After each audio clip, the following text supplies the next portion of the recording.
Kaya ano, baka masira ngayon. Bakit ko po sinabing baka masira yung araw ninyo? Kasi sinabi sa atin 2 beses, ibigin mo ang iyong kaaway. Sino ang unang naalala niyo? Yung marinig nyo lang at maalala yung pangalan niya, umuulo na dugo. Yung maalala mo lang yung ginawa niya, sira na araw mo. Tapos, Father, sasabihin ni Lord, ibigin mo kaaway mo. Ano siya nito? Diba parang ganun po ang dating eh. Bakit mo siya mamahalin eh? Kaaway mo siya. Kung kaibigan mo siya, okay. Father, kaaway ko siya. Galit siya sa akin. Galit din ako sa kanya. Nagbibiro ba si Lord? Hindi. Dahil totoo ang sinasabi ng ating Panginoon. Mahalin natin ang ating kaaway. Paano?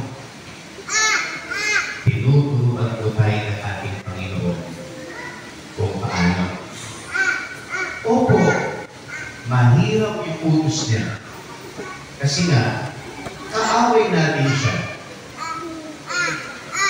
Kasi nga, masama ang loob natin sa kanya.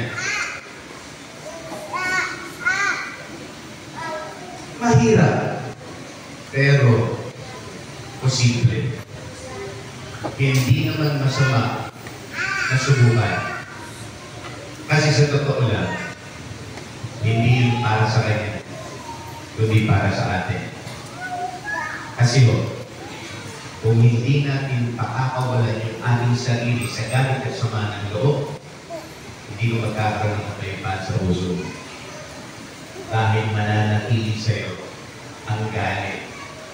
Maaalala mo lang yung galit sa puso mo, wala kang makikitang maganda. Wala kang makikitang blessing. Dahil pagka naunahan tayo ng galit, sa totoo lang, wala na tayong makikitang mabuti. Kaya inuunahan na tayo ng ating Panginoon. Bakit hindi natin subukan yung kanyang payo at panawagan? Mahalin natin ang kaaway. Kung paano, unang turo ng ating Panginoon.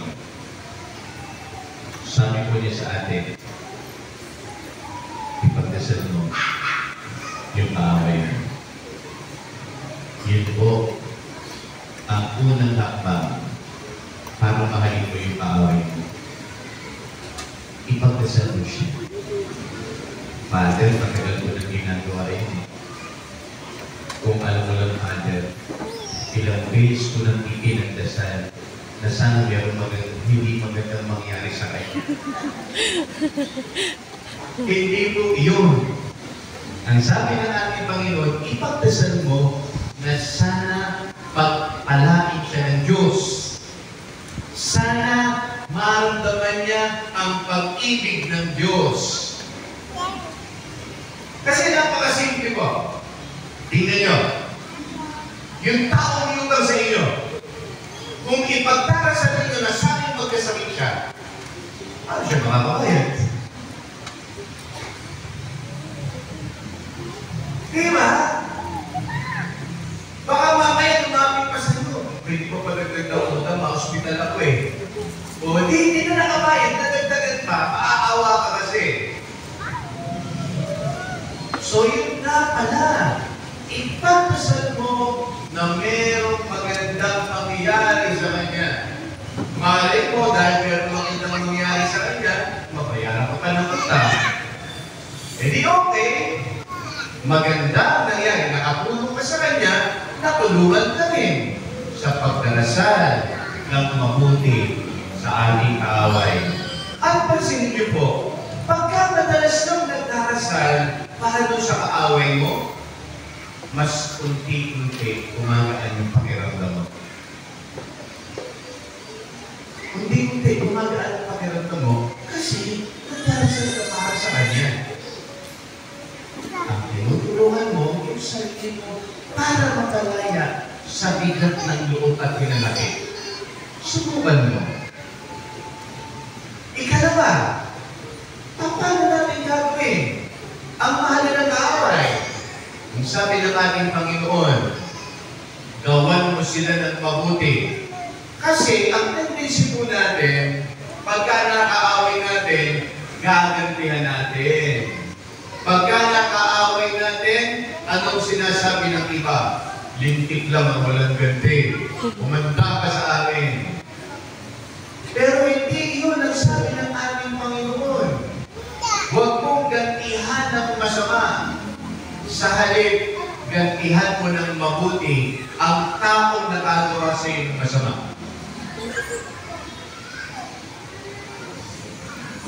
Father, baka abusuhin niya ako. Hindi mo. Kasi ganito, kung yung masama, gagantihan mo ng masama, yung simpleng away, magiging away ng pamilya.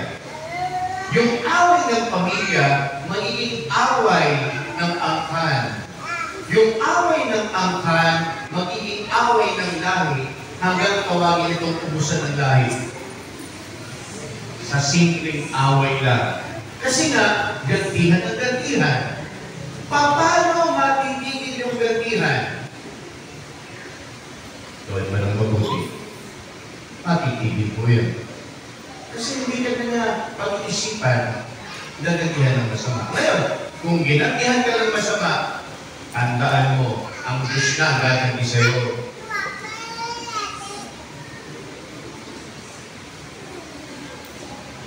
Sinabi ng ating Panginoon sa ating Ebanghelyo, kung mamahalin mo lang yung nagmamahal sa'yo, ano iintay mo kapalit?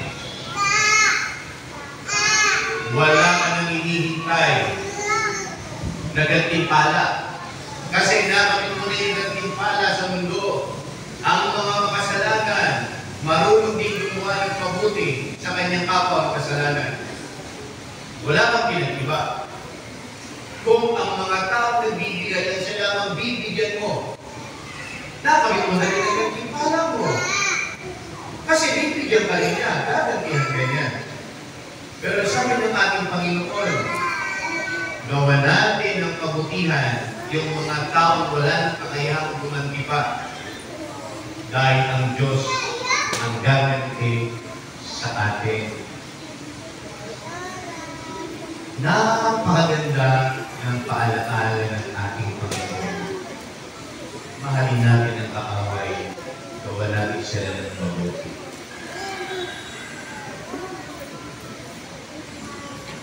Subukan po natin.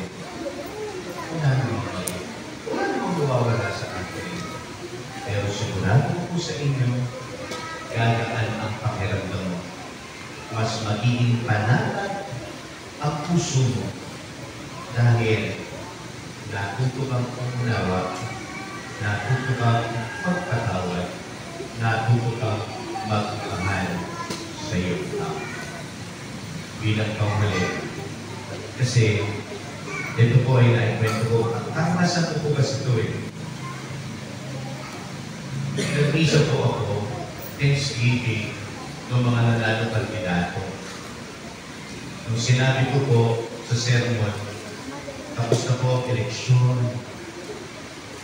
wala na po kulay, wala nang pula, wala nang ilaw, wala nang orange.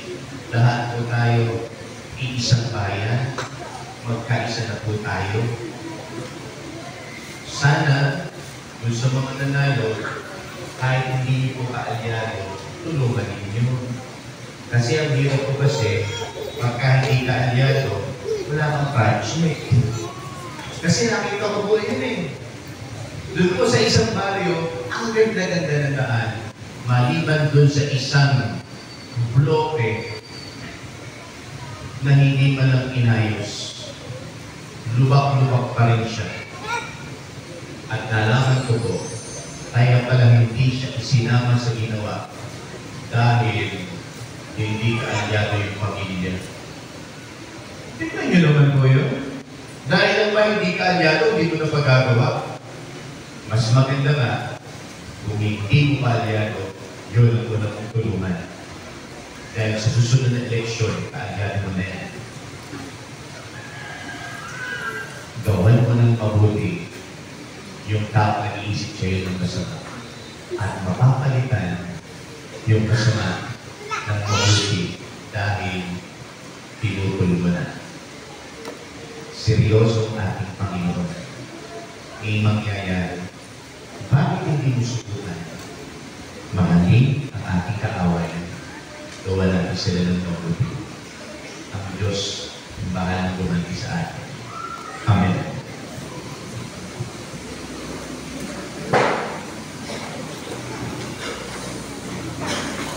Bye.